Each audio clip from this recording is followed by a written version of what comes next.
Hello class 10th। आज की video class 10 science के एग्जाम के हिसाब से बहुत ही इंपॉर्टेंट है। इंपॉर्टेंट क्यों है वो आपने नोटिस कर लिया होगा। Electricity class 10th rapid revision video. Rapid revision का मतलब तो आपको पता ही है, कम से कम समय में मैक्सिमम बल्कि सारे इंपॉर्टेंट टॉपिक कवर होने चाहिए, लेकिन टाइम ज़्यादा नहीं लगना चाहिए। इसका मतलब हम ज़्यादा डेप्थ में नहीं जाएंगे, जो एग्जाम के पॉइंट ऑफ व्यू से इंपॉर्टेंट टॉपिक्स हैं उनको हम कवर करके चलेंगे, लेकिन टॉपिक सारे आएंगे। क्लियर? जिसमें मैंने यहाँ पे न्यूमेरिकल वर्ड भी लिखा हुआ है, देखिए न्यूमेरिकल तो हम सॉल्व नहीं करेंगे उसमें क्योंकि टाइम ज़्यादा लगेगा, लेकिन हम न्यूमेरिकल को सॉल्व करने के लिए जो फॉर्मूले, जो बेसिक चीज़ है उसको डिस्कस करेंगे। क्या क्या टॉपिक आपको पता चलने वाले हैं आज के इस वीडियो में, जो इलेक्ट्रिसिटी चैप्टर के लिए है। Introduction of electricity, electricity actual में होती क्या है, ठीक है, क्यों ज़रूरी है इलेक्ट्रिसिटी, टाइप्स ऑफ इलेक्ट्रिसिटी जिसमें स्टैटिक इलेक्ट्रिसिटी, करंट इलेक्ट्रिसिटी, ये हम डिस्कस करेंगे। उनकी डेफिनेशन क्या होती है, उनके लिए अगर कोई फार्मूला है तो वो भी आपको बताया जाएगा। इलेक्ट्रिक करंट क्या होता है, ठीक है, करंट की डेफिनेशन क्या है, फॉर्मूला क्या होता है, और क्या डिवाइसेस हैं जिसकी मदद से आप इलेक्ट्रिसिटी को, करंट को मेजर कर सकते हैं, ठीक है। पोटेंशियल डिफरेंस क्या होता है, अच्छा ये तो बड़ा कंफ्यूजिंग सा वर्ड है। देखिए एक आपने नाम देखा होगा, एनसीईआरटी में शायद दिया हुआ है कि पोटेंशियल डिफरेंस और इलेक्ट्रिक पोटेंशियल, इन दोनों में क्या डिफरेंस है, क्या दोनों सेम है, ये आपको आज के इस वीडियो में क्लियर हो जाएगा। ओम्स लॉ, ओम एक साइंटिस्ट का नाम था, उन्होंने, हालांकि इस टॉपिक को तो जितनी बार भी रिवाइज करें अच्छा ही है, तो ओम एक साइंटिस्ट थे जिन्होंने बताया एक रूल, एक स्टेटमेंट कि वे पोटेंशियल डिफरेंस और करंट का कैसे क्या रिलेशन होता है, उसका एक फॉर्मूला भी होता है और इस पर बल्कि ग्राफ वगैरह भी पूछ जाने के चांसेस है। सर्किट डायग्राम कैसे हम ड्रॉ करते हैं, उसमें क्या क्या चीज़ हमें शामिल करनी चाहिए डायग्राम के अंदर। रेजिस्टेंस क्या होता है, रेजिस्टेंस को अफेक्ट करने के 4 फैक्टर कौन से, ये क्वेश्चन तो बहुत बार आ चुका है, ठीक है। ये जो डिवाइसेस लिखा है मैंने यहाँ पे, वोल्ट मीटर, एमीटर, गैल्वोमीटर, ये चीज़ें हम समझ कर चलेंगे। इलेक्ट्रिक पावर, इलेक्ट्रिक पावर इस टॉपिक पर बेस्ड न्यूमेरिकल। अच्छा देखिए एक और चीज़ याद रखिएगा, आज की वीडियो में जितने भी हम टॉपिक कवर कर रहे हैं इलेक्ट्रिसिटी के, सारे टॉपिक कवर कर रहे हैं, बाकी इसमें कौन कौन से टॉपिक जिस पे क्वेश्चन आने के क्या क्या चांसेस है और क्या क्या क्वेश्चन जनरेट होता है वो भी हम यहाँ पे इंक्लूड करके चलेंगे। मतलब इंपॉर्टेंट क्वेश्चन भी आपको आज की इस वीडियो में ही पता चल जाएगा इलेक्ट्रिसिटी चैप्टर के इंपॉर्टेंट टॉपिक्स पर, ठीक है। तो इलेक्ट्रिक पावर क्या होता है, जैसे कि आपने एक फॉर्मूला देखा होगा, पी बराबर, पी मतलब power is equal to potential difference multiply में करंट, ठीक है। P is equal to V into I बोलते हैं, या P is equal to I square R भी हो सकता है। तो इस तरह के काफ़ी सारे फॉर्मूले हैं, वो यहाँ पर आपके पास आ जाएंगे सामने। फ्यूज़ किसे कहते हैं, फ्यूज़ तो बहुत ज़रूरी होता है, आपने अपने घर में भी नोटिस किया होगा, इलेक्ट्रिक फ्यूज़ भी बोलते हैं बल्कि इसको। तो फ्यूज़ कहाँ लगाना चाहिए और क्यों लगाना चाहिए, फ्यूज़ के फ़ायदे क्या होते हैं, कैसे हमें प्रोटेक्शन प्रोवाइड करता है, अर्थिंग क्या होता है, ठीक है। लास्ट में अर्थिंग वाले टॉपिक से हम कनेक्ट कर लेंगे उसको, डोमेस्टिक सर्किट डायग्राम को, और फिर न्यूमेरिकल्स के लिए कुछ शॉर्ट टिप्स वगैरह, ठीक है। तो ये सारी चीज़ें आपको बच लेंगी। साथ में आप सोच रहे होंगे कि सर ने डेरिवेशन तो लिखा ही नहीं है, जो रेजिस्टेंस है, रेजिस्टेंस वाले ही पॉइंट में हम इंक्लूड करेंगे resistance in series, resistance in parallel, और साथ में हीटिंग इफेक्ट ऑफ करंट, ठीक है। तो हीटिंग इफेक्ट ऑफ करंट का टॉपिक यहाँ पे लिखना रह गया है, हीटिंग इफेक्ट ऑफ करंट जो है वो भी यहाँ पे शामिल रहेगा, कोई टॉपिक नहीं बचेगा। इलेक्ट्रिसिटी मतलब आपको पूरा पता चलने वाला है, लेकिन आपको करना क्या है, वीडियो को स्टार्टिंग से लास्ट तक देखना है।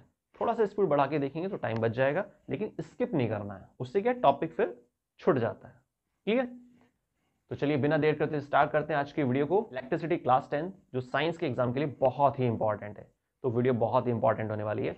मेरा नाम तुषार, तुषार भारद्वाज, और ये आपका अपना favourite channel science world by Tushar. आपके ब्रेन में एक छोटा सा क्वेश्चन अराइज हो रहा होगा कि भाई सर जितनी भी वीडियोस बना रहे हैं उसमें किसी भी वीडियो में ऐसे हाथ में कोई मोबाइल वगैरह तो रहता नहीं है, तो आज ऐसा कैसे। देखिए वो एक सिंपल सा आपके बेनिफिट के लिए मैंने इलेक्ट्रिसिटी चैप्टर के कुछ शॉर्ट नोट्स तैयार किए हैं, ठीक है, जिसमें डेफिनेशंस वगैरह मैंने लिखी हुई हैं। तो अगर आपको लगता है कि भाई हमने समझ तो लिया है वीडियो में, लेकिन हमें थोड़ा सा थ्योरेटिकल पार्ट भी चाहिए, रिटर्न में चाहिए, ठीक है, कि भाई क्या हम इसके लिए डेफिनेशन याद कर सकते हैं, समझ लिया वो एक अलग बात है, ठीक है। तो आप मुझे कमेंट करके फीडबैक दीजिएगा और उसी हिसाब से मैं आपको फिर ये नोट्स सेंड कर दूंगा, क्लियर। चलिए खैर स्टार्ट करते हैं। आज की वीडियो का सबसे पहला टॉपिक वो है इलेक्ट्रिसिटी का इंट्रोडक्शन। जैसे कि आप सब जानते ही हैं कि पहले समय में क्या होता था, अगर हम पुराने समय को आज के समय से तुलना करते हैं, कंपेयर करते हैं, तो अब 90% से भी ज़्यादा जो वर्क होता है ना ह्यूमन का, वो सब इलेक्ट्रिसिटी बेस्ड होता है। आपको कपड़ों पर प्रेस करनी है तो उसके लिए हम क्या करते हैं, इलेक्ट्रिसिटी यूज़ करते हैं। पहले कोयले वगैरह की प्रेस वगैरह चलती थी, अभी भी चलती, पर वो बहुत रेयर हो गया है, ठीक है ना। अभी सब स्टीम आयरन वगैरह आप यूज़ कर रहे हैं, मतलब कुल मिला के इलेक्ट्रिकल एनर्जी का इस्तेमाल कर रहे हैं प्रेस में। ठीक है। दूसरी चीज, कपड़ों की धुलाई जैसे होती है, पहले कपड़ों को साफ कैसे करते, आपने बहुत पुरानी किसी वीडियो वगैरह में देखा होगा, मूवी में, कि नदी के किनारे एक बड़ा सा पत्थर होता था और कपड़े को पकड़ा ऐसे ऐसे साफ करने का तरीका। ठीक है। तो कहने का वो भी ठीक था, वो इसमें कोई बुराई नहीं है, पर लेकिन क्या ना, उस समय टेक्नोलॉजी नहीं थी। अभी क्या है कि टेक्नोलॉजी बहुत बढ़ चुकी है। अब हम क्या करते हैं, सेमी ऑटोमेटिक या फिर फुल्ली ऑटोमेटिक वॉशिंग मशीन का यूज करते हैं, कपड़ों को डालते, सर्फ डाला, मतलब टाइम की भी बचत होती है और क्लीनिंग भी बेटर होती है। ठीक है ना। तो टेक्नोलॉजी के आने से ऐसा हो पाया, पर कुल मिला के बात क्या बन रही है, इलेक्ट्रिकल एनर्जी की। ठीक है। आपको नाश्ते में सैंडविच का मन कर रहा है तो क्या करते हैं आप, टोस्टर का इस्तेमाल करते हैं। अब इलेक्ट्रिक टोस्टर जो होता है फटाफट से आपके लिए टोस्ट तैयार कर देता है।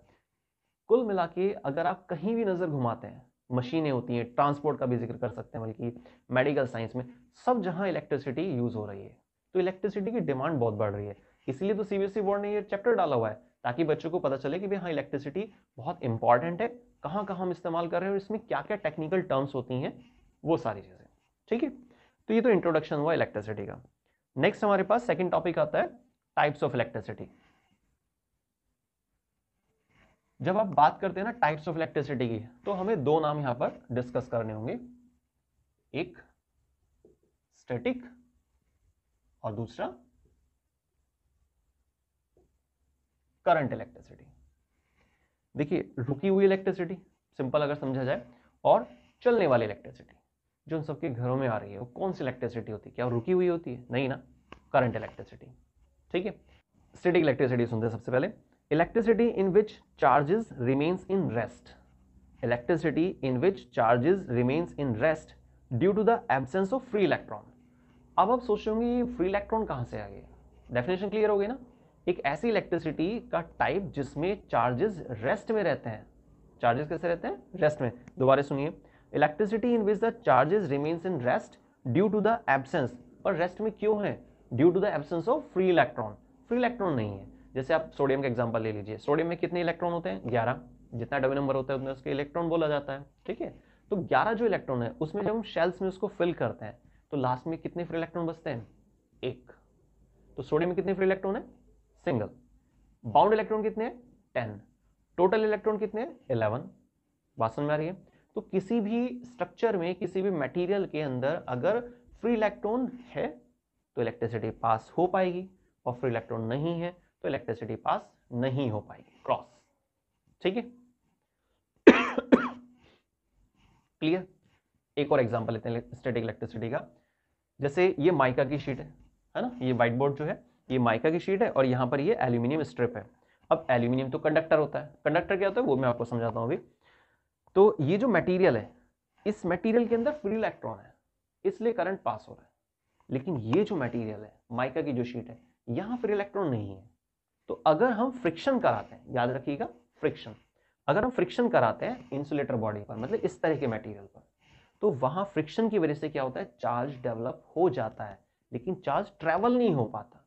क्यों नहीं चल पा रहा है यहां से यहां, या यहां से यहां क्यों नहीं जा पा रहा है वो चार्ज। मान लीजिए कि इतने एरिया में हमने फ्रिक्शन कराया, तो यहां पर ऐसे फ्रिक्शन करा दिया, ठीक है, तो चार्ज डेवलप हो गया। तो चार्ज वो कैसा है, स्टैटिक है, रुका हुआ है, चल नहीं पा रहा है। क्यों नहीं चल पा रहा है, इधर नहीं जा पा रहा है, इधर नहीं जा पा रहा है, क्यों नहीं जा पा रहा है, क्योंकि यहां पर क्या चीज नहीं है, फ्री इलेक्ट्रॉन नहीं है। याद रखिएगा, फ्री इलेक्ट्रॉन नहीं है। ठीक है।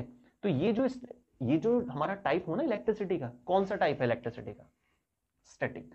रुकने की बात आ रही है ना, स्टैटिक। क्लियर हुई बात। ठीक है। तो बहुत इजी है, स्टैटिक इलेक्ट्रिसिटी जिसमें चार्जेस रेस्ट में रहते हैं, मूव नहीं कर पाते हैं, ट्रैवल नहीं कर पा रहे हैं, चल नहीं पा रहे हैं। क्यों नहीं चल पा रहे हैं, फ्री इलेक्ट्रॉन नहीं है भाई, इसीलिए। ठीक है। तो स्टैटिक इलेक्ट्रिसिटी बात खत्म हो गई। बैलून लिया आपने, फ्रिक्शन कराया ड्राई हेयर से, लगाया यहाँ पर, तो क्या होगा, बैलून होल्ड हो जाता है ना, स्टैटिक इलेक्ट्रिसिटी की वजह से, करंट इलेक्ट्रिसिटी की वजह से नहीं है। करंट इलेक्ट्रिसिटी क्या है, मूविंग वाला केस होता है। स्टैटिक इलेक्ट्रिसिटी स्टैटिक, रुकने का केस होता है। ठीक है। इजी है, समझ में आ गया। आगे चलते हैं हम करंट इलेक्ट्रिसिटी पर। करंट इलेक्ट्रिसिटी की सबसे पहले एक डेफिनेशन सुन लेते हैं। Current electricity charges remains in motion. बहुत सिंपल लाइन लिखी हुई है मैंने, in current electricity charges remains in motion.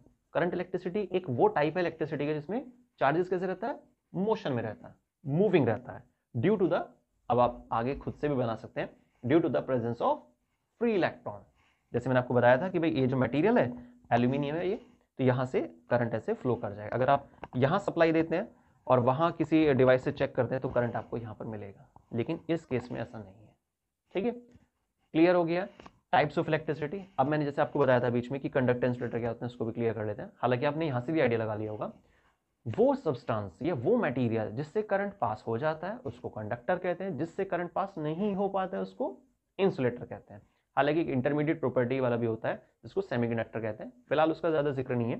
तो आपको सिंपल याद क्या रखना है, कंडक्टर क्या होता है, इंसुलेटर क्या होता है। कंडक्टर वो सब्सटेंस जिससे करंट पास हो जाए, और इंसुलेटर वो सब्सटेंस जिससे करंट पास नहीं हो पाता है। कोई अगर आपसे रीजन पूछता है शॉर्ट क्वेश्चन में, तो आप बताएंगे कि भाई फ्री इलेक्ट्रॉन के आधार पर ये सब चीजें होती हैं। ठीक है, फ्री इलेक्ट्रॉन है तो करंट पास हो जाएगा, नहीं है तो नहीं हो पाएगा। क्लियर हो गई बात? ठीक है, अब आते हैं आगे नेक्स्ट नंबर थर्ड टॉपिक पर। नंबर थर्ड टॉपिक है हमारे पास इलेक्ट्रिक करंट। इलेक्ट्रिक करंट क्या होता है? देखिए, इसके लिए ना हमें एक फॉर्मूला देखना होगा, उससे आप बहुत आसानी से समझ जाएंगे। करंट के लिए सिंबल क्या यूज करते हैं हम? आई।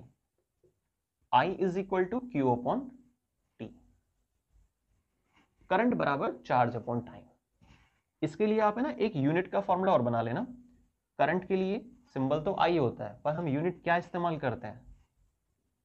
1 एम्पियर। ठीक है, तो 1 एम्पियर किसके लिए हमने लिखा है? करंट के लिए। चार्ज की यूनिट क्या होती है? Coulomb, 1 coulomb. टाइम की क्या होती है? सेकेंड। तो हमने एक फॉर्मूला तैयार कर लिया, यूनिट वाला formula. What is current? Rate of flow of charge per unit time. ये तो डेफिनेशन हो गई है ना, बहुत इजी है। फॉर्मूला अगर आप याद रखेंगे तो आपको डेफिनेशन खुद ही समझ में आ जाएगी। Rate of flow of charge per unit time, एक डिसाइडेड टाइम इंटरवल में जो चार्ज फ्लो करता है किसी भी सर्किट डायग्राम से, किसी कंडक्टिंग मटेरियल से, उसको हम क्या कहते हैं? क्या फ्लो कर रहा है भाई? करंट फ्लो कर रहा है। ठीक है, तो करंट इज इक्वल टू क्या होता है? चार्ज अपॉन टाइम होता है। अब जो नीचे फॉर्मूला लिखा है ये क्या है? 1 एम्पियर करंट की एसआई यूनिट होती है। एसआई मतलब इंटरनेशनल सिस्टम ऑफ यूनिट। हालांकि इसमें 3 अलग अलग फॉर्म्स होती हैं। एक एफपीएस सिस्टम होता है, एक सीजीएस सिस्टम होता है, एक एमकेएस सिस्टम होता है। एमकेएस को मॉडिफिकेशन के बेस पे, या एमकेएस को ही नाम एक तरह सिंपल कह सकते हैं समझने के लिए, एसआई सिस्टम बोल देते हैं। ठीक है ना, तो खैर ये तो अभी नहीं है, फिर जब कभी आएगा तब देखेंगे उसको नेक्स्ट क्लासेस में। तो करंट के लिए एम्पियर, चार्ज के लिए कूलाम, टाइम के लिए सेकेंड, ये सारी ही एसआई यूनिट है। ठीक है, अब क्वेश्चन कैसे आता है देखिए, define 1 ampere. Define 1 ampere, 1 ampere को डिफाइन करना है। जब 1 कूलाम का चार्ज सर्किट डायग्राम से फ्लो करने में 1 सेकंड का समय कंज्यूम करता है, या फिर आप लाइन को चेंज करके बोल सकते हैं 1 सेकंड में जब 1 कूलाम का चार्ज सर्किट डायग्राम से फ्लो कर रहा है तो हम उसको क्या बोलते हैं? 1 एम्पियर। ठीक है, सॉरी। देखिए इसके डेफिनेशन अगर आप वैसे लिखना चाह रहे हैं, ये तो हमने समझ लिया है। डेफिनेशन अगर आप लिखना चाहते हैं तो उसमें क्या बताएंगे? 1 ampere is a value of current. 1 ampere is a value of current which will be observed in a circuit diagram when 1 coulomb of charge flow during a क्या 1 second। क्लियर? यही सब चीजें मैंने यहाँ पे नोट भी की हुई हैं। आगे चलते हैं। खैर इलेक्ट्रिक करंट आपको पता चल गया है। इलेक्ट्रिक, अच्छा हाँ, यहाँ पे एक और चीज क्लियर करते हैं, डिवाइसेस यहीं पे जिक्र कर लेते हैं। इलेक्ट्रिक करंट को मेजर करने के लिए एक डिवाइस होता है। कैसे चेक करेंगे आप? हाथ लगा के चेक करेंगे? नहीं, ऐसा नहीं कर सकते। ठीक है, वो सही तरीका नहीं है। तो करंट को मेजर करना चाहते हैं आप सर्किट डायग्राम में कि भाई कितनी वैल्यू का करंट आ रहा है, या घर में कितना करंट आ रहा है, इस तरह की चीजें आप चेक कर रहे हैं, तो वहां हमें एक डिवाइस का यूज करना होता है, उसको बोलते हैं एमीटर। क्या बोलते हैं उसको?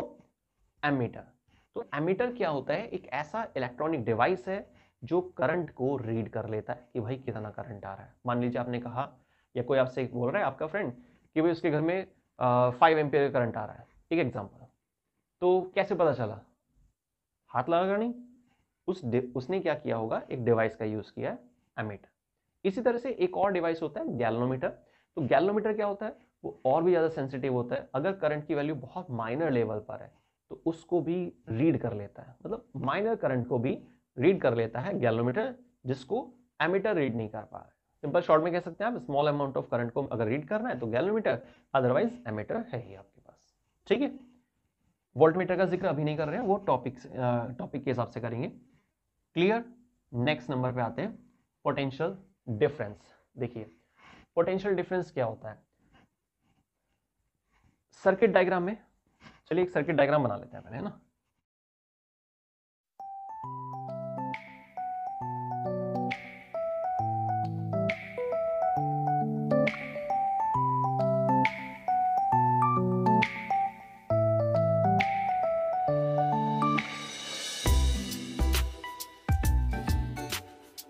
देखिए ये एक सर्किट डायग्राम है, ये पॉजिटिव टर्मिनल, ये नेगेटिव टर्मिनल।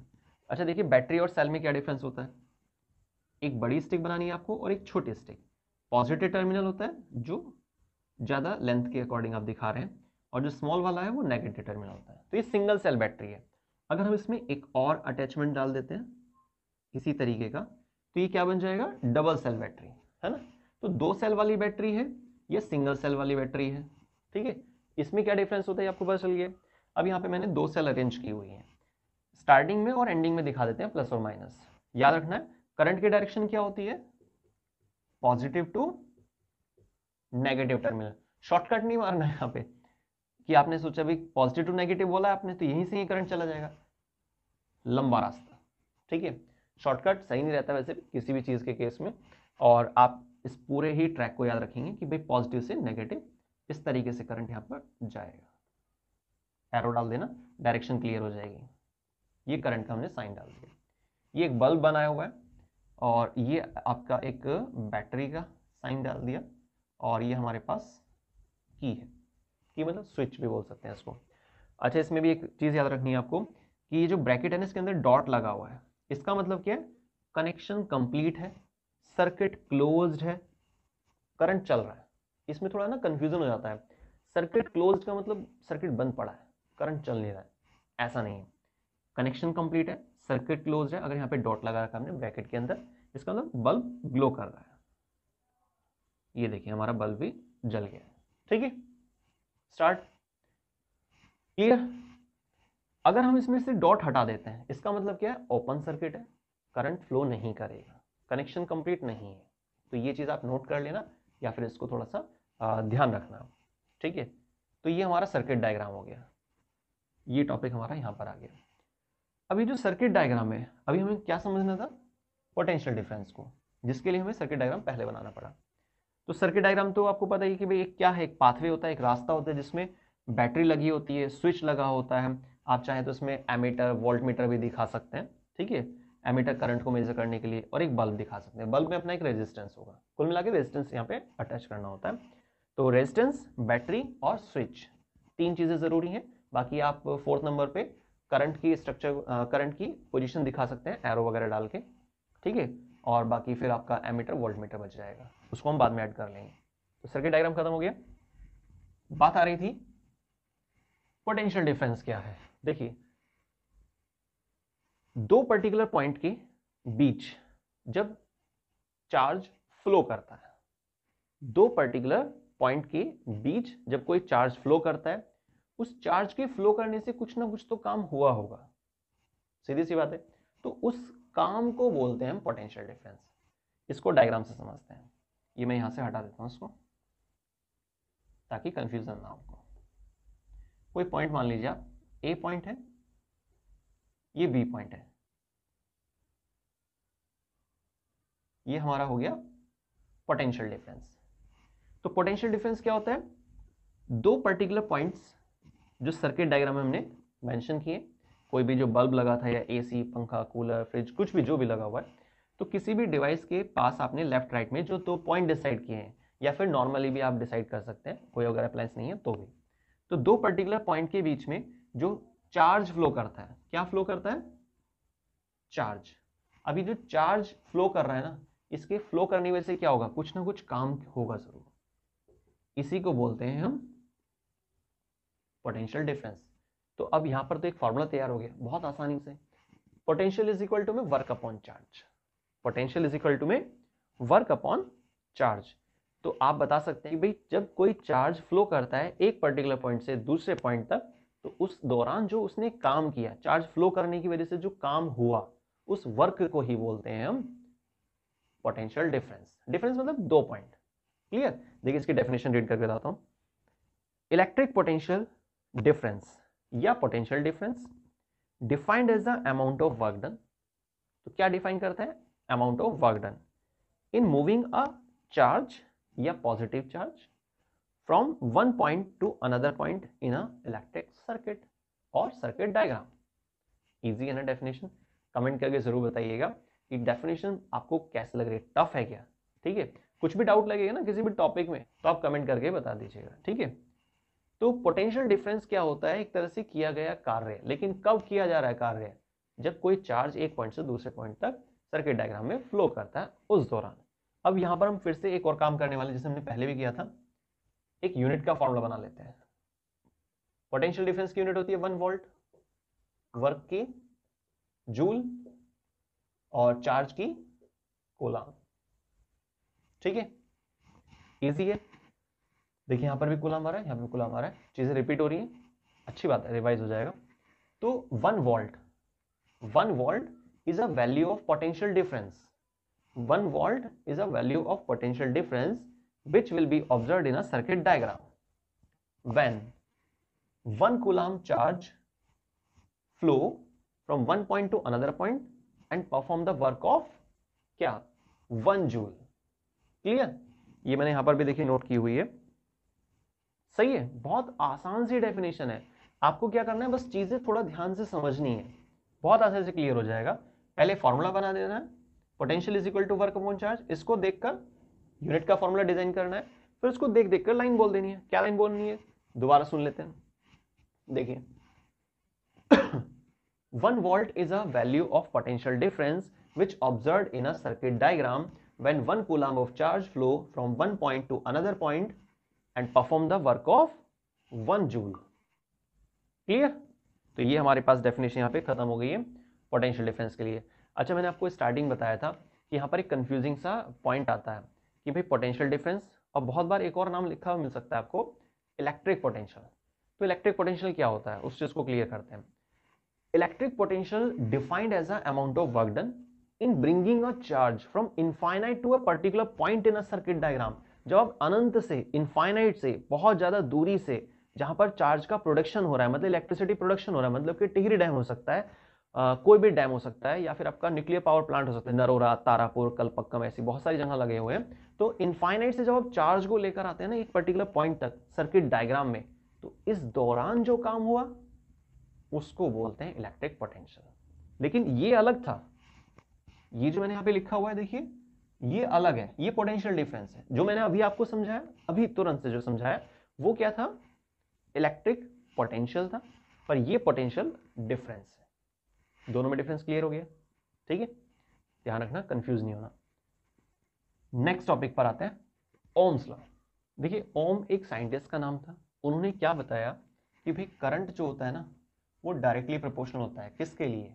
पोटेंशियल डिफरेंस के लिए। ये सिंबल्स है ना पोटेंशियल डिफरेंस का, एट कांस्टेंट टेम्परेचर। ठीक है, तो current remains directly proportional to the potential difference at constant temperature.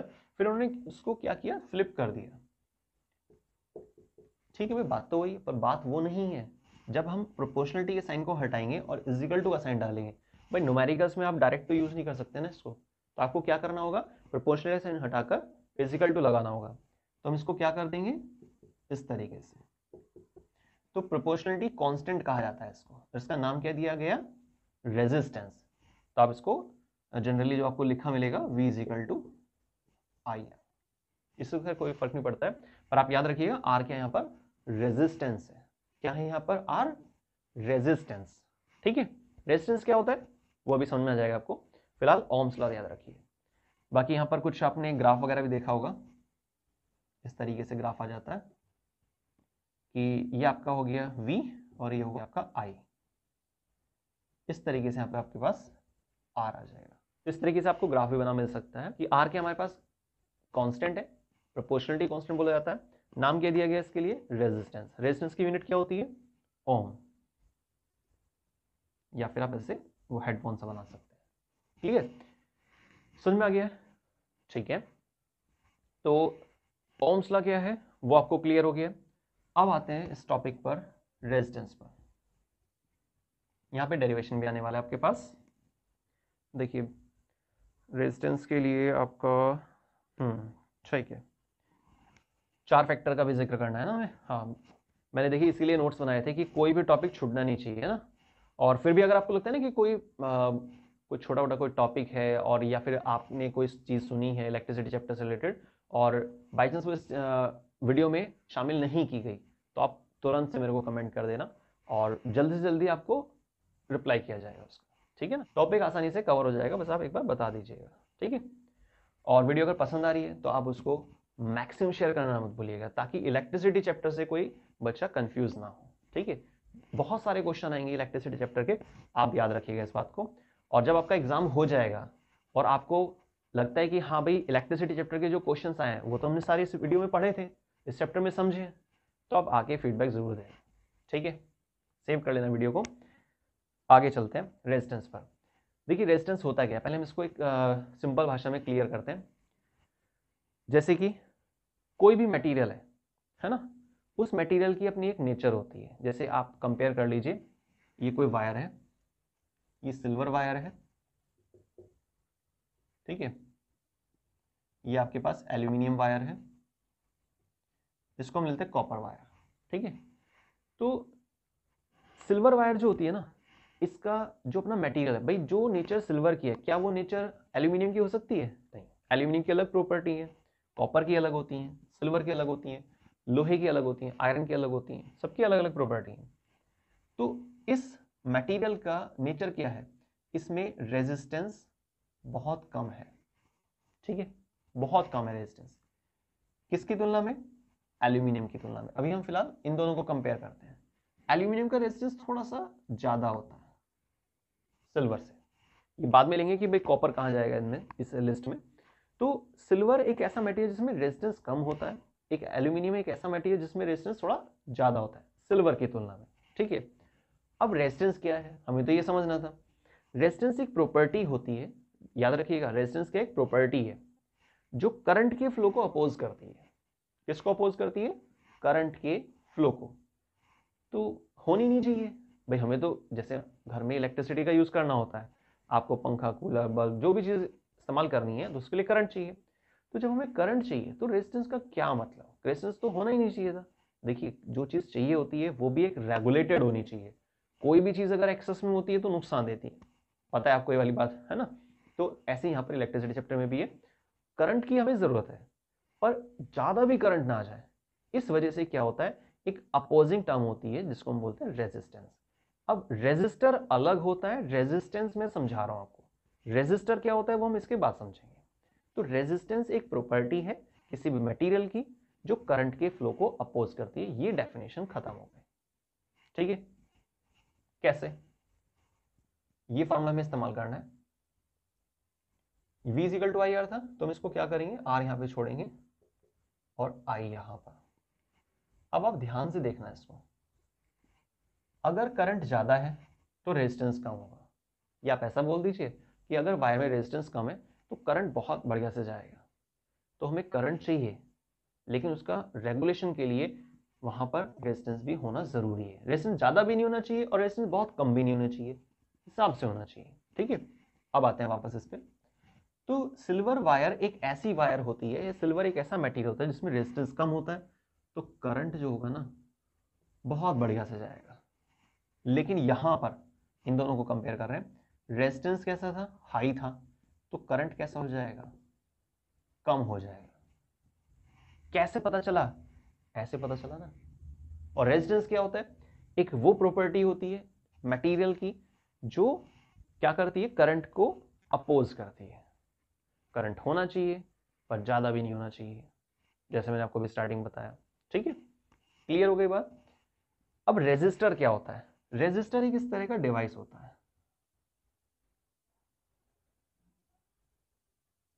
आपने किसी ना किसी इलेक्ट्रिकल अप्लायंस में जरूर लगा देखा होगा।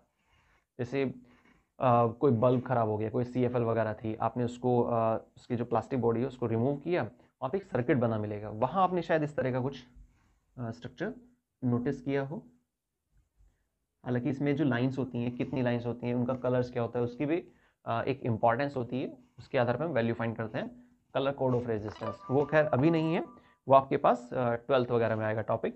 फिलहाल तो आप याद रखिए, इस तरह का कुछ डिवाइस आपको देखने को मिलेगा, जहां पे भी सर्किट डायग्राम बना हुआ है वहां आपको ऐसा डिवाइस मिल रहा है, तो उसको हम क्या बोलते हैं, रेजिस्टर, रेजिस्टेंस नहीं, ठीक है।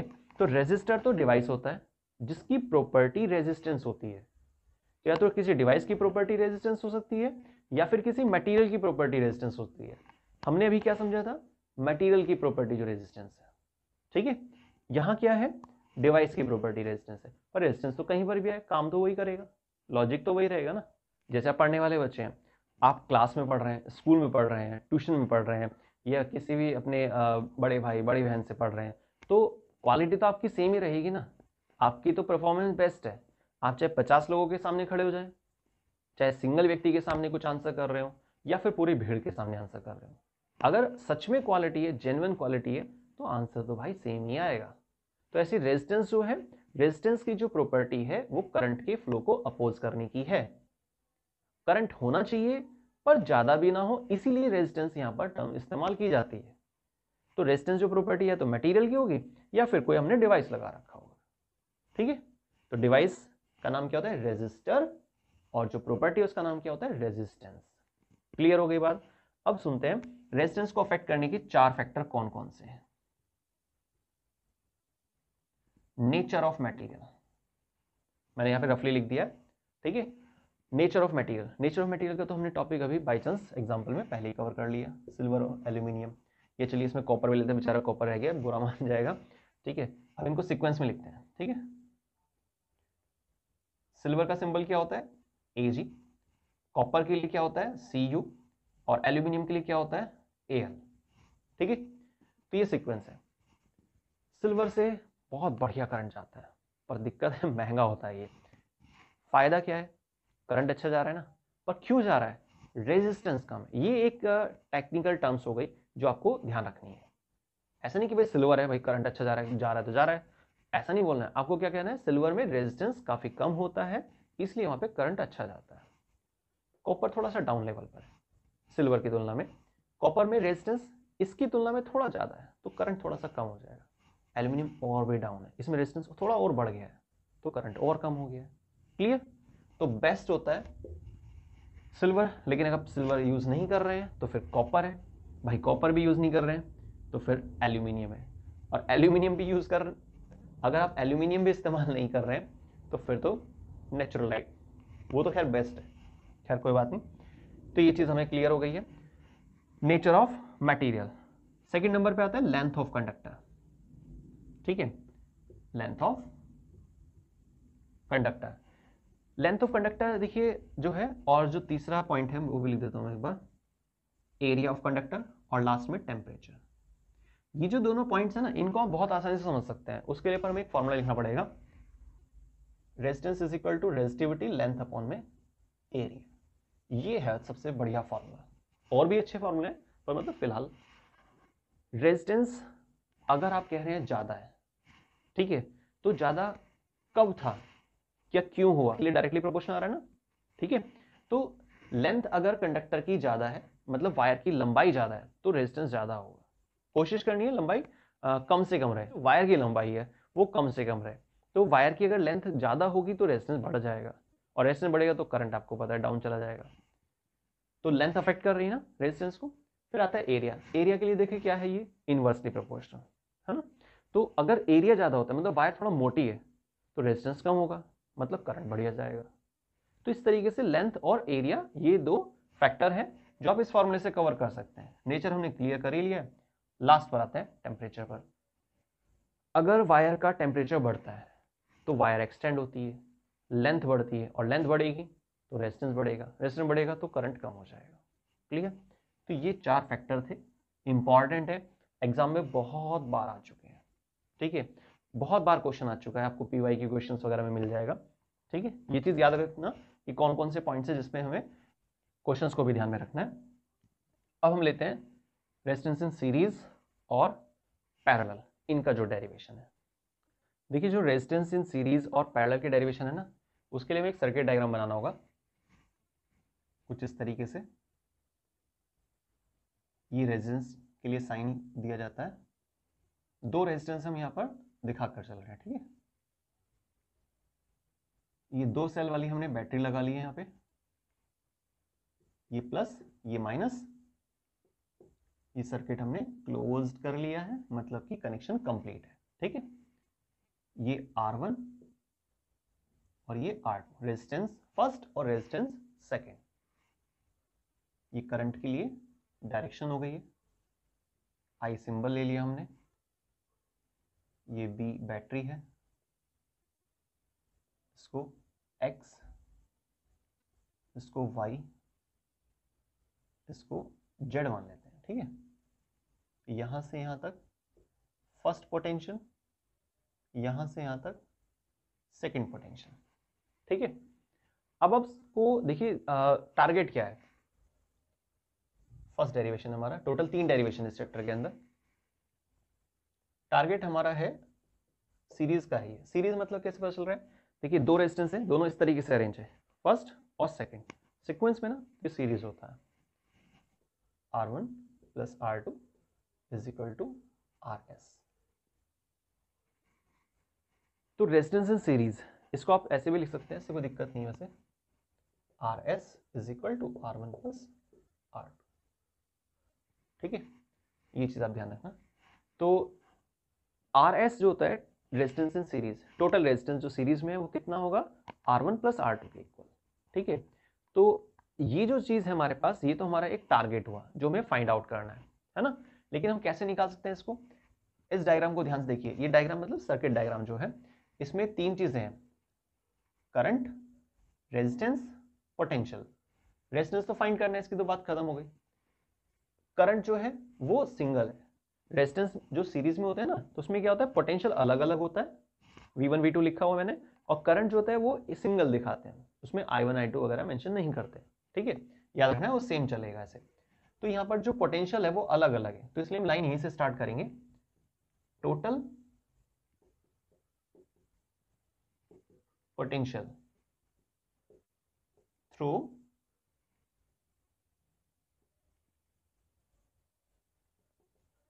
सर्किट कितना हो जाएगा, V is equal to V1 plus V2, first equation, ठीक है। एज वी नो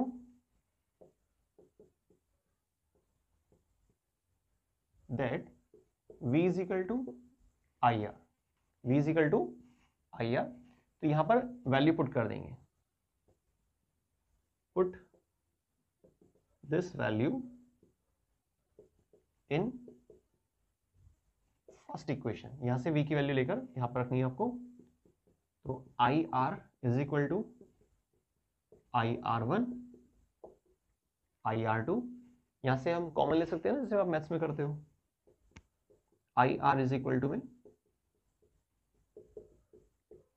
ठीक है, इससे इसको कैंसिल आउट कर देंगे और क्या बचेगा, R इज इक्वल टू, ये सीक्वेंस है ना, RS लगा देंगे, दैट्स इट, डेरिवेशन खत्म। क्लियर। तो बहुत आसान है, कैसे करना है इसको वो मैंने आपको करके दिखाया। हालांकि इस टॉपिक पर भी वीडियो बनी हुई है, जितने भी इंपॉर्टेंट टॉपिक है ना इलेक्ट्रिसिटी चैप्टर के, वो सारे टॉपिक्स आ चुके हैं। लेकिन पर अभी क्या है ना, हमें थोड़ा सा स्पीडली कम समय में सारे टॉपिक एक साथ कवर करने हैं, इसलिए इस वीडियो को तैयार किया गया है। अब आते हैं नेक्स्ट, रेजिस्टेंस इन, ये तो सीरीज था, पैरेलल के टॉपिक पर। उसके लिए फिर से एक सर्किट डायग्राम बनाएंगे, फिर से एक डेरिवेशन करेंगे। सेकेंड डेरिवेशन है रेजिस्टेंस इन पैरेलल के लिए। ये तो देखिए हमारा टारगेट रहेगा, लेकिन इस टारगेट को पूरा करने के लिए हमें क्या रास्ता लेना है वो अभी आपके सामने आ रहा है, ठीक है ना। अच्छा, एक चीज और याद रखिएगा, वो यहाँ पर बल्कि इंक्लूड कर लेना था हमें, रह गई है, अभी समझ लेते हैं इसको। जो पोटेंशियल डिफरेंसेस को मेजर करने के लिए क्या करते हैं, वोल्ट मीटर इस्तेमाल करते हैं। वोल्ट मीटर को हमेशा पैरेलल में लगाते हैं, एमीटर को हमेशा सीरीज में लगाते हैं। एमीटर को सीरीज में क्यों लगाते हैं भाई, क्योंकि उसका रेजिस्टेंस कम होता है, इसलिए हम उसको सीरीज में लगाते हैं। लेकिन वोल्ट मीटर का रेजिस्टेंस क्या होता है, काफी हाई होता है, और जब किसी चीज का रेजिस्टेंस हाई होता है तो हमें उसे कहाँ लगाना होता है, पैरेलल में, सही है। तो वोल्ट मीटर वो डिवाइस है जिसमें रेजिस्टेंस वैल्यू हाई है, इसलिए हम उसको पैरेलल में लगा के चलते हैं। और एमीटर जिसकी रेजिस्टेंस वैल्यू कम होती है, उसको हम सीरीज में लगाते हैं। इसी है, आगे देखते हैं अब इसमें शुरुआत कैसे करेंगे, जैसे हमने सीरीज में किया था। मेन चीजें क्या है, पोटेंशियल, करंट, रेजिस्टेंस। रेजिस्टेंस का तो टॉपिक ही चल रहा है, छोड़ देते हैं उसको। आई और वी में से क्या चीज अलग अलग है? करंट ना, तो उसी को लेके चलना है। Total current, total current through the circuit, through circuit, I is equal to I1 plus I2। फिर से line, as we know that, जानते हैं नहीं जानते वो एक अलग बात है, पर लाइन तो लिखनी पड़ेगी। As we know that V is equal to I R और I is equal to V upon R. इस फॉर्मूले का हमें यूज करना है। फर्स्ट इक्वेशन है, पुट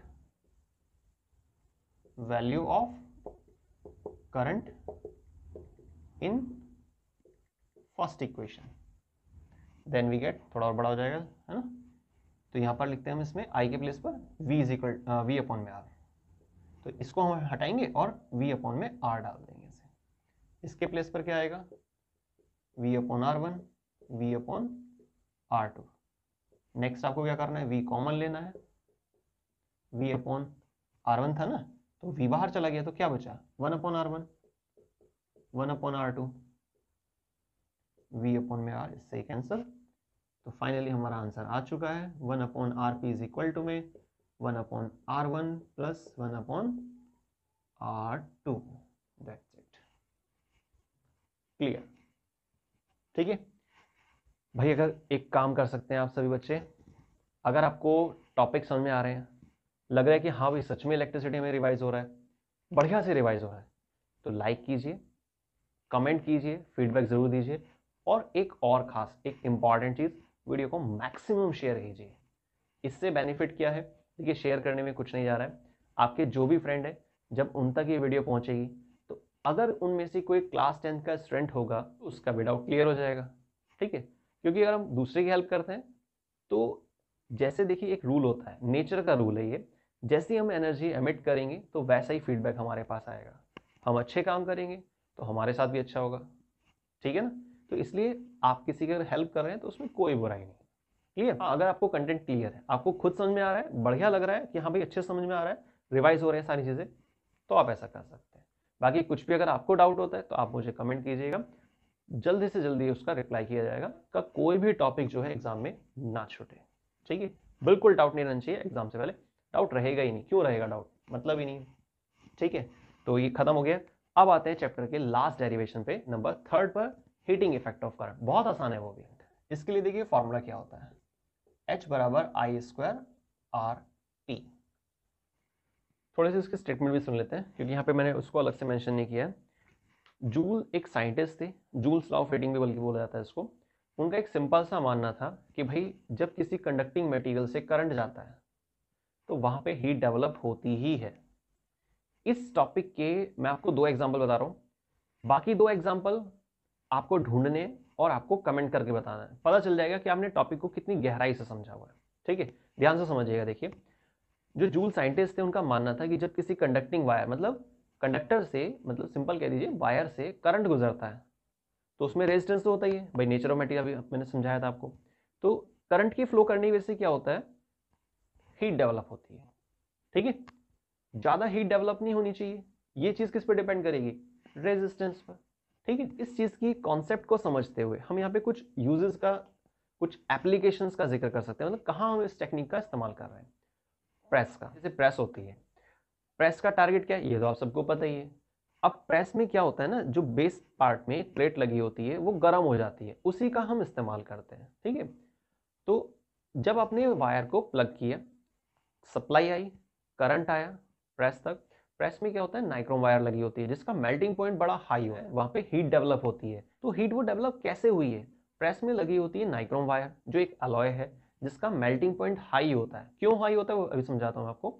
मेल्टिंग पॉइंट हाई होता है, रेजिस्टेंस ज्यादा होता है। जब रेजिस्टेंस ज्यादा है, करंट जा रहा है, रेजिस्टेंस ज्यादा है, तो वहां पे क्या होगा, गर्मा गर्मी जनरेट हो जाएगी। भाई करंट के फ्लो को अपोज कौन करता है? रेजिस्टेंस। और उस हीट की वजह से मेल्ट ना हो जाए, इसलिए जो वहाँ मटेरियल हम यूज़ कर रहे हैं नाइक्रोम वायर, वो कैसी होती है, अलॉय, और अलॉय की क्वालिटी क्या होती है कि मेल्टिंग पॉइंट इनका हाई रखा है ताकि आसानी से मेल्ट ना हो जाए। क्लियर। इसी तरीके से आप हेयर ड्रायर होता है, हेयर ड्रायर में भी सेम सीन होता है कि भाई वहाँ पे करंट आ रहा है ना, रेजिस्टेंस ज़्यादा होने की वजह से क्या होगा, हीट डेवलप होती है। एक अपोजिट डायरेक्शन में फैन लगा होता है, जैसे एग्जॉस्ट फैन होता है उसी तरीके से। तो बैक साइड से जब वो हवा खींचता है तो हवा कहाँ से गुजर के आती है, वो उस जो स्प्रिंग लगा होता है, आपने देखा होगा, हवा कैसी हो जाएगी, गर्म हो जाएगी। हवा क्यों गुजर रही है, एलिमेंट के जस्ट पास में क्या लगा हुआ है, एक एग्जॉस्ट फैन लगा होता है छोटा सा, जो हवा को खींचता रहता है। एयर जब गुजरती है उस एलिमेंट के ऊपर से जो काफी गर्म हो चुका है, गर्म क्यों, क्योंकि उसका रेजिस्टेंस हाई था, करंट जा रहा है, ठीक है। तो ऐसे में क्या होगा, वो गर्म हवा देने लगता है, जिसका हम इस्तेमाल करते हैं बालों को सुखाने में। इसी तरह से आपको क्या करना है, दो एग्जांपल ढूंढने और कमेंट करके बताओ। करंट का एक सिंपल सा मीनिंग हुआ कि भाई करंट के फ्लो करने की वजह से वहां पे रेजिस्टेंस होता है, जिसके आधार पे हीट डेवलप होती है और उस हीट का हमें इस्तेमाल करना होता है अलग अलग डिवाइसेस में, ठीक है, जिसका हमने अभी जिक्र किया। शुरुआत कैसे करेंगे इसकी, potential is equal to work upon charge. Work यहां से कैलकुलेट कर लेते हैं, तो potential multiply charge, as we know that V is equal to IR, एक फॉर्मूला तो हमें ये यूज करना है, और करंट बराबर चार्ज अपॉन में टाइम, यहां से चार्ज निकालेंगे तो I इंटू टी हो जाएगा। फिर आपने इन दोनों ही चीजों को इस इक्वेशन में यूज करना है। वर्क इज पोटेंशियल के प्लेस पर क्या आ जाएगा, IR, चार्ज के प्लेस पर क्या आ जाएगा, I इंटू टी। अब मैथ्स का एक बहुत बेसिक सा फॉर्मूला जो यहां पर यूज हो रहा है, work is equal to, multiply में बेस सेम है तो पावर क्या हो जाएंगे, ऐड, इसकी पावर 1 इसकी पावर 1, तो आई स्क्वायर बन जाएगा, और आर टी। जैसे कि हम सब जानते ही हैं कि भाई W जो है वो वर्क के लिए सिंबल है, और वर्क यूनिट क्या होती है, जूल, और हीट की यूनिट क्या होती है, वो भी जूल है। तो दोनों की सेम यूनिट होने की वजह से हम क्या करेंगे, यहाँ पर हीट का जो सिंबल होता है उससे रिप्लेस कर देंगे W को। ये हमारा एक फाइनल फॉर्मूला तैयार हो गया, क्लियर। तो ये डेरिवेशन हमारे सारे खत्म हो गए। अब आते हैं नेक्स्ट इलेक्ट्रिक पावर पर। क्या होती है इलेक्ट्रिक पावर, देखिए इलेक्ट्रिक पावर की सबसे पहले तो डेफिनेशन क्या होती है ये आपको ध्यान रखनी होगी। Capacity to do work, power की जनरल डेफिनेशन क्या होती है कि कितना काम किया जा रहा है कितने समय में, ठीक है। इसके लिए आप फॉर्मूला डाल सकते हैं यहाँ पर, power is equal to work upon time. ये एक स्टैंडर्ड फॉर्मूला है, वो आपने पहले भी सुना होगा बल्कि। तो इलेक्ट्रिक पावर क्या है, कितना काम किया जा रहा है, कितना वर्क डन हो पा रहा है इन अ यूनिट टाइम। तो इसके लिए आप अगर यूनिट की बात करते हैं तो पावर की यूनिट क्या होती है, वाट, वर्क की यूनिट क्या होती है, जूल, टाइम की यूनिट क्या होती है, सेकेंड। अब देखिए एक क्वेश्चन यहां पर बनता है, शॉर्ट क्वेश्चन, कि डिफाइन 1 वाट। 1 वाट क्या होता है, तो आप इस फॉर्मूले को देखकर बहुत आसानी से बता सकते हैं कि 1 वाट इज अ पावर। 1 वाट क्या है, एक वो पावर है जो आपको ऑब्जर्व होगी, लेकिन कब, जब 1 सेकंड में 1 जूल का काम किया जा रहा हो, ठीक है। तो होता क्या है कि अगर 1 सेकंड में 1 जूल का काम किया जा रहा है तो इसका मतलब कितनी पावर अप्लाई की जा रही है वहां पर, ये कितनी पावर की नीड होगी, 1 वाट की। जैसे बोल देते हैं ना कि आपको 1 जूल का काम करना है, कितने समय में करना है, 2 घंटे, 3 घंटे, या 5 मिनट, 10 मिनट, या 2 सेकंड, तो वहां पे आंसर रहेगा 1 सेकंड।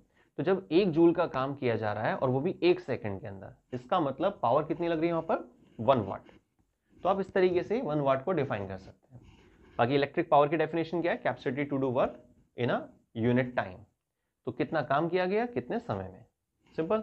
अच्छा, पावर को लेकर यहाँ पे कुछ और फॉर्मूले भी हैं, जैसे कि P is equal to V into I, power is equal to V multiply I के प्लेस पर देखिए मॉडिफिकेशन कर देंगे ओम्स लॉ का यूज करके, V अपॉन में R, तो सिंप्लीफाई करेंगे तो कितना आ जाएगा, V स्क्वायर अपॉन में R, ठीक है। तो देखिए क्या होता है ना, फॉर्मूला तो वही है, लेकिन आप उसमें क्या कर रहे हैं, थोड़ा मॉडिफिकेशन कर रहे हैं। एक और भी पॉसिबल केस है, जैसे कि यहाँ पर कितना था, V इंटू आई, इस वाले स्टेप में, इस वाले फॉर्मूले में हमने क्या किया, I की वैल्यू को पुट कर दिया, I के फॉर्मूले को यूज कर लिया। अगर हम V के प्लेस पर रखें तो क्या बन जाएगा, V के प्लेस पर आई आर आ गया है ओम्स लॉ के बेसिस पे, और ये I मल्टीप्लाई में है, तो कितना बना I स्क्वायर R। तो इस तरीके से अलग अलग फॉर्मूले भी आप बना सकते हैं। बस थोड़ा सा आपको क्या करना है, चीज़ों को ध्यान से समझ लेना है एक बार। देखिए क्या होता है ना, अगर एक बार टॉपिक क्लियर हो जाता है तो फिर उस टॉपिक में बहुत सारे क्वेश्चन बन सकते हैं, ये तो आप जानते ही हैं।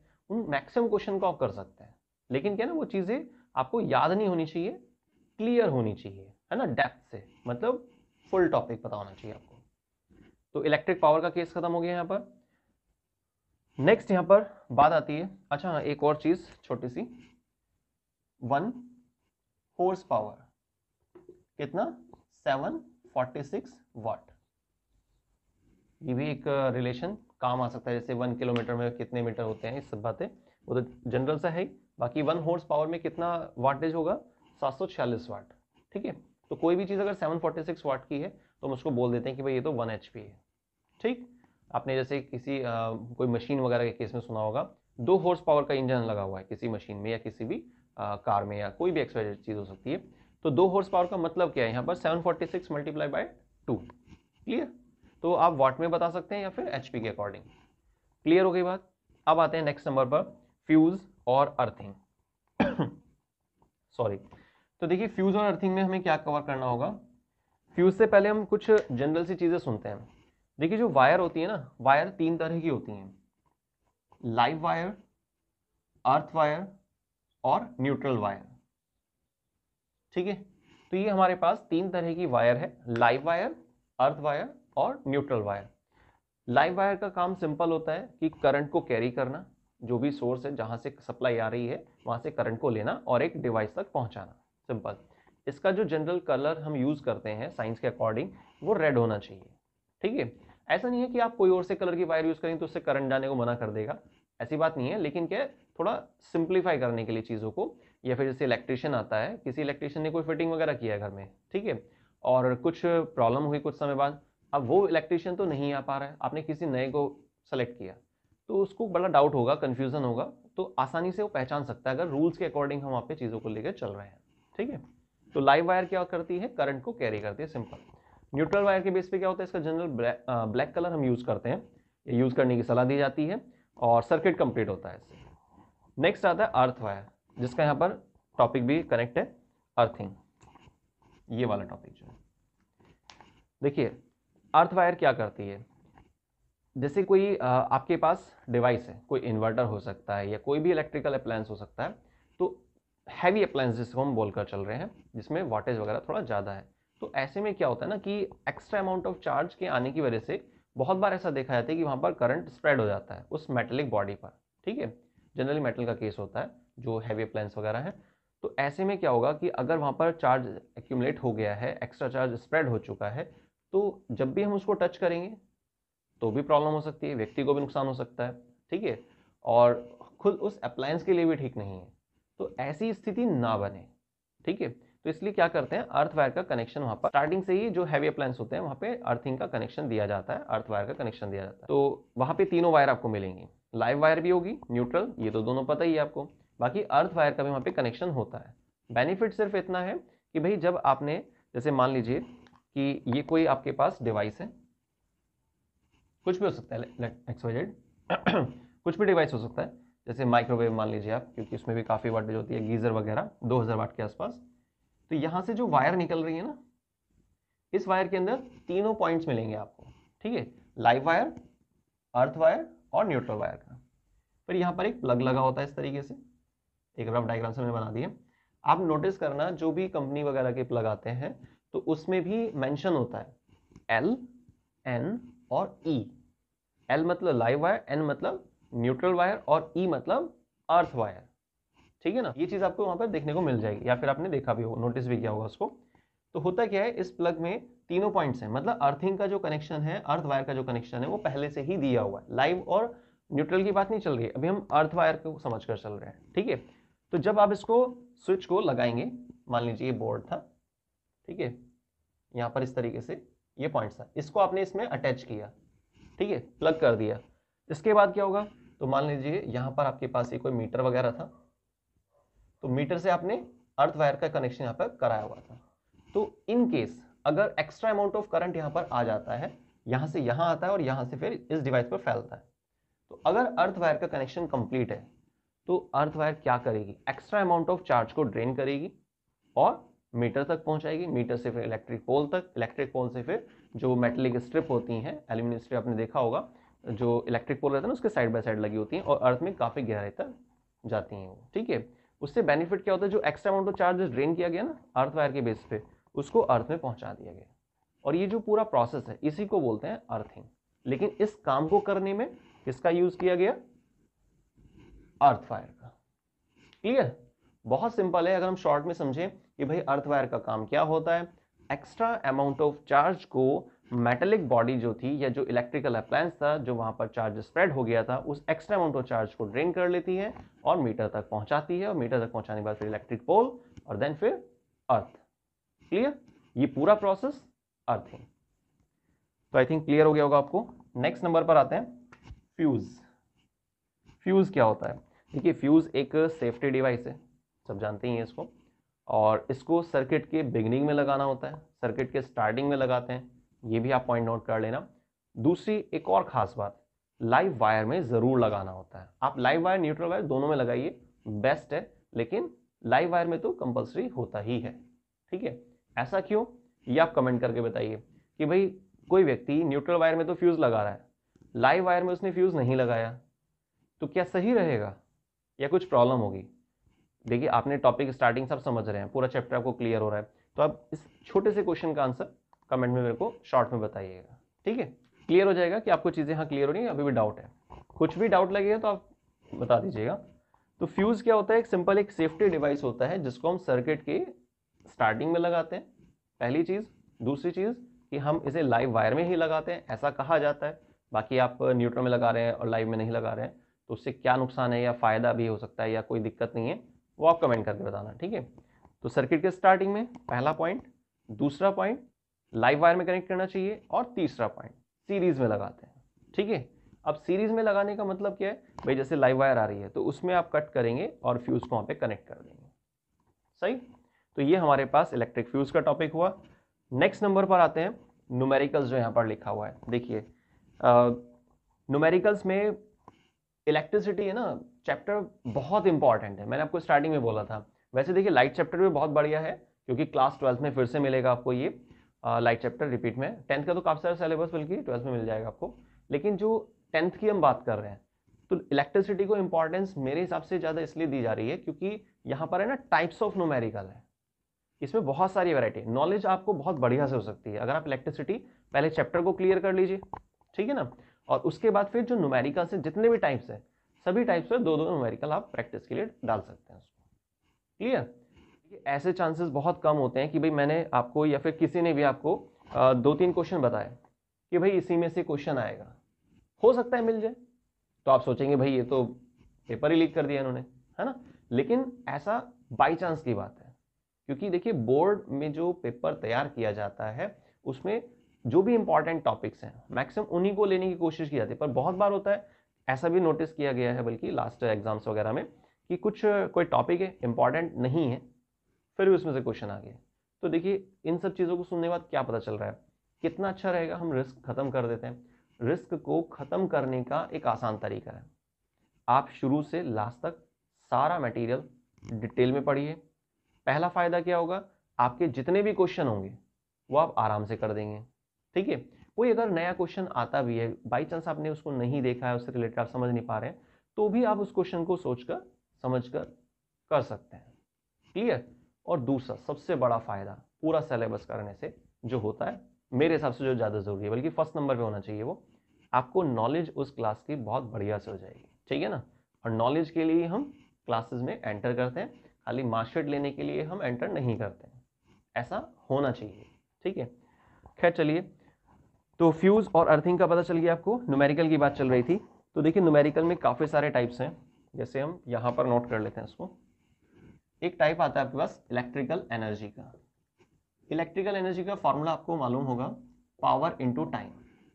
इस फॉर्मूले में देखिए बेसिकली क्या चीज़ हमें ध्यान रखनी होगी, एक रूम है आपका, उसमें 2 बल्ब लगे हुए हैं, ठीक, एक एसी लगा हुआ है, एक सीलिंग फैन है, ठीक है, जनरल ये चीजें हैं। अब 2 बल्ब मतलब 50-50 वाट के मान लेते हैं, 2 बल्ब थे तो 100 वाट हो गया। ठीक है, एक चीज तो ये हो गई हमारे पास। दूसरी चीज बोला है कि भाई आपको एक एसी दिया हुआ है, एक एसी इंस्टॉल है, स्प्लिट एसी जो था करीब आप मान लीजिए 1700 वाट का था, तो 1700 वाट का एक एसी हो गया हमारा। ठीक है, कितनी देर चल रहा है? 4 घंटे चल रहा है। बल्ब कितनी देर चल रहे हैं? जो टोटल 100 वाट के बैठे, 2 बल्ब 50-50 वाट के हिसाब से, वो चल रहे हैं आपके 8 घंटे। एक पंखा है, वो चल रहा है 100 वाट का पंखा है और करीब 8 घंटे चल रहा है। ठीक है, तो अब हमें क्या करना है, इस रूम का जो भी हमने मेजरमेंट लिया है यहाँ पर इलेक्ट्रिकल डिवाइसेस को लेकर, तो 3 तरह की चीजें ली हमने, बल्ब E1, AC E2 और इसी तरीके से जो आपका फैन, सीलिंग फैन है वो E3। तो आप 3 एनर्जी फाइंड आउट करेंगे इसी फॉर्मूले से, E1, E2 और E3। ये बात याद रखनी है, जो पावर यूज करते हैं उसमें हमेशा क्या लेते हैं, पावर को वाट में नहीं लेना होता है, किलोवाट में लेना होता है। अगर आपको वाट में दी हुई है तो आप उसको चेंज कर लेना। ठीक है, और किलोवाट में पहले से ही है तो बहुत अच्छी बात है। टाइम को आवर्स में लेना है, पर ऐसा क्यों कर रहे हैं? क्योंकि इलेक्ट्रिकल एनर्जी की कमर्शियल यूनिट क्या होती है? KWH, kilowatt hour. आपने जो इलेक्ट्रिसिटी बिल आता है मेल पर या जैसे भी, तो आपने उसमें नोटिस किया होगा, वहां पर लिखा भी होता है, या बल्कि मीटर पर भी आपने देखा होगा KWH लिखा हुआ। ठीक है, तो किलोवाट आवर एक कमर्शियल यूनिट है इलेक्ट्रिकल एनर्जी के केस में। आपको ध्यान रखना है कि आप E1, E2, E3 कैलकुलेट करेंगे, फिर टोटल कर देंगे उनका, तो टोटल इलेक्ट्रिक एनर्जी आ जाएगी 1 डे के लिए। फिर क्वेश्चन में दिया होगा कि भाई आपको कौन से मंथ की निकालनी है, कितने दिन की निकालनी है। मंथ दिया तो आप उसके हिसाब से वहाँ पे नंबर सोचना। जैसे मान लीजिए आपको बोल रहा है कि जनवरी के मंथ की निकालनी है, ठीक है, तो इसका मतलब 31 से मल्टीप्लाई कर देंगे हम, और फिर जब वो आंसर आ जाएगा उसके बाद आपको बोलेगा कि भाई यूनिट रेट क्या है। यूनिट रेट मतलब जैसे वो बोल रहा है आपसे 6 रुपये यूनिट रेट चल रहा है, एक एग्जाम्पल के तौर पर 6 रुपीज पर यूनिट चार्ज है, इसका मतलब 1 KWH मतलब 1 यूनिट। सही है, मान लीजिए आपकी जो टोटल एनर्जी कैलकुलेट हुई थी 31 दिन के लिए, वो आ रही है 1000, 1000 यूनिट। ठीक है, तो 1000 KWH मतलब 1000 यूनिट। 1000 यूनिट को फिर मल्टीप्लाई कर देना किससे? जो भी यूनिट रेट वहां पे दिया होगा। इस तरीके से आप सोल्व कर सकते हैं। इंपॉर्टेंट न्यूमेरिकल है। अब देखिए, मैंने आपको न्यूमेरिकल नहीं बताया, मान लीजिए मैंने आपको 25 न्यूमेरिकल बता दिया, 25 न्यूमेरिकल बताया, और उसमें से बाई चांस एक मैच कर गया, ठीक, तो आप सोचेंगे अरे इनको तो पहले से ही क्वेश्चन पता था। देखिए ऐसा नहीं है, और ना ही आपको ऐसा करना है। आपको क्या करना है, चीजों का है ना जो कॉन्सेप्ट है उसको क्लियर करना है। ठीक है, बहुत ईजी है, और आप चीजों को समझ लेंगे। जैसे मैंने आपको भी इस न्यूमेरिकल का थोड़ा मेथड एक्सप्लेन किया, तो आपको ये ट्रिक आपने यूज करनी है। ठीक है, इसी तरह से यहाँ पर और भी न्यूमेरिकल है। इलेक्ट्रिक पावर का जो टॉपिक था हमारा, power is equal to work upon time, या फिर ये जो 3 फॉर्मूले दिए हुए, power is equal to V into I, V मतलब पोटेंशियल डिफरेंस, I मतलब करंट, और फिर से V is equal to potential difference, R के यहाँ पे रेजिस्टेंस है, रेजिस्टेंस की यूनिट क्या होती है? ओम होती है। पोटेंशियल डिफरेंस की यूनिट क्या होती है? वोल्ट। और I मतलब करंट, करंट की यूनिट होती है एम्पियर। P मतलब पावर, पावर की यूनिट होती है वाट, जो यहाँ पर यूज करनी है। यहाँ पर जो आप यूज करेंगे वो किलोवाट यूज करेंगे, क्योंकि कमर्शियल यूनिट यहाँ पे चक्कर है। ठीक है, बाकी ये सारी चीजें सेम है। तो इस तरह से पावर वाले टॉपिक पर भी बेस्ड न्यूमेरिकल आ सकता है। और एक और हमारे पास फॉर्मूला है, resistance is equal to resistivity length upon में एरिया। ये भी बहुत इंपॉर्टेंट है।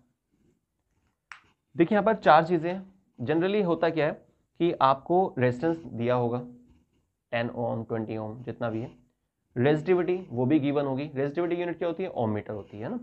तो रेजिस्टिविटी जैसे एग्जांपल में 1.6 इंटू में 10 की पावर माइनस का 6, एक एग्जांपल, ओम मीटर। ठीक है, 2 चीजें गिवन है। लेंथ, लेंथ आपसे फाइंड करवा रहा है, तो इसका मतलब एरिया भी होना चाहिए ना, पर क्वेश्चन में एरिया नहीं मिलेगा आपको। क्वेश्चन में क्या दिया होगा? डायमीटर 5 मिलीमीटर, अगर थोड़ा कॉम्प्लिकेटेड न्यूमेरिकल आता है तो उनको एरिया देना था ना भाई, लेंथ फाइंड करनी है, ये दोनों चीजें में मालूम है, तो ये भी तो पता होनी चाहिए ना। तो एरिया ना देकर आपको इनडायरेक्टली डायमीटर दे दिया, और वो भी किस में दिया? मिलीमीटर में। तो आप इसे सॉल्व कैसे करेंगे? सबसे पहले तो आप क्या करेंगे, डायमीटर को रेडियस में चेंज कर देना। ये हमारा हो गया 5/2 मिलीमीटर। फिर नेक्स्ट स्टेप क्या रहेगा आपका? मिलीमीटर को मीटर में चेंज करना है। छोटी यूनिट को जब हम बड़ी यूनिट में शिफ्ट करते हैं तो क्या करते हैं? डिवाइड करते हैं ना। तो मिलीमीटर को मीटर में ले जा रहे हैं, तो इसका मतलब यहाँ पे कितना हो जाएगा?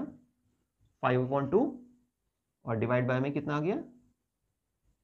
देखिए इसमें काफी सारे तरीके होते हैं, आप 1000 लिख दीजिए या 10 की पावर 3 लिख दीजिए, ऊपर लिखना है तो आप 10 की पावर -3 लिखेंगे, क्योंकि जब पावर ऊपर आएगी तो साइन चेंज हो जाएगा। ठीक है, इस तरीके से। फिर आप इसको सिंप्लीफाई करेंगे तो कितना आ जाएगा, 2.5 इंटू 10 की पावर -3। तो ये हमारा रेडियस आ गया, पर अभी भी एरिया नहीं आया। इलेक्ट्रिसिटी के केस में जो ये न्यूमेरिकल आ रहा है, इसमें एरिया जो लेते हैं वो पाई आर स्क्वायर लेते हैं, क्योंकि सर्कल की फॉर्म में होती है ना वायर। तो जैसे मान लीजिए ये कोई वायर है, लेंथ उसकी, आप ऐसे देखेंगे तो एरिया ऑफ क्रॉस सेक्शन कैसे बोलेंगे उसको, सर्कुलर ना, तो इसलिए सर्कल का एरिया लिया जाता है, मतलब पाई आर स्क्वायर। तो रेडियस हमने यहाँ पे निकाल दिया था, तो रेडियस की वैल्यू को जब हम यहाँ पे पुट करेंगे, स्क्वायर मतलब 2 बार डाल देंगे उसको, और पाई मतलब 22/7, मेरे सबसे वही ज़्यादा सही है, या फिर आप 3.14 वगैरह लेके उसको सिंप्लीफाई कर लें। तो एरिया आ गया ना, रेजिस्टेंस पता है, रेजिस्टिविटी पहले से ही पता थी, एरिया हमने निकाल दिया है ना। तो आप इन तीनों की वैल्यू पुट करेंगे और लेंथ आ जाएगी, लेंथ मतलब यूनिट रहेगी मीटर में। क्लियर। तो ये चीज़ भी यहाँ पर आपने ध्यान रखनी होगी, इस तरह के न्यूमेरिकल भी यहाँ पर आ सकते हैं। और कौन सा, अच्छा हाँ, एक और चीज़ होती है इसमें, जैसे कि ये वायर है, इसको हमने खींचकर डबल कर दिया, ठीक है, इसको ज़्यादा स्ट्रेच कर दिया। कोई वायर थी, तो यहाँ पे बल्कि लाइन देखिए कैसे होती है, find the resistance of new wire when we stretch it until the length become double. तो आपने लेंथ को डबल कर दिया। तो ऐसे केस में क्या होता है, जो ये वाली वायर है, न्यू वायर बोल रहे हैं, इसका जो रेजिस्टेंस है वो आर डैश है, पुराने वाले का रेजिस्टेंस आर था। तो इसमें फार्मूला होता है R dash is equal to में, देखिए वायर को ही हमने क्या करा, खींच दिया, जो गिवन वायर थी, इसका मतलब वायर ज्यादा स्ट्रेच हो गई, पतली हो गई होगी ना तार। तो जब वायर यहाँ पर पतली हो जाती है, क्योंकि लेंथ तो डबल हो गई, तो एरिया कैसा हो जाएगा, जस्ट हाफ हो जाएगा। ठीक है, हालांकि इसका डेरिवेशन सिलेबस में नहीं है, तो आपने ध्यान रखना है, जस्ट उसका जो फार्मूला है कि जब हम वायर को खींच कर डबल कर रहे हैं, तो लेंथ वहां पर डबल हो गई, पर एरिया कैसा हो गया, यहाँ पे आधा हो गया है, जिसकी वजह से जो रिलेशन जनरेट होता है न्यू वायर के रेजिस्टेंस और पुरानी वायर के रेजिस्टेंस, वो कितना होगा। एक लॉजिक लगाइए आप, जब हम किसी वायर को खींच रहे हैं, वायर पतली हो गई, पतली वायर से करंट अच्छा नहीं जाएगा ना, वो हमने इस तरह के फॉर्मूले से पहले समझा भी है। तो पतली वायर से करंट अच्छा नहीं जा रहा है, इसका मतलब क्या चीज बढ़ गई है, उसमें रेजिस्टेंस बढ़ गया होगा।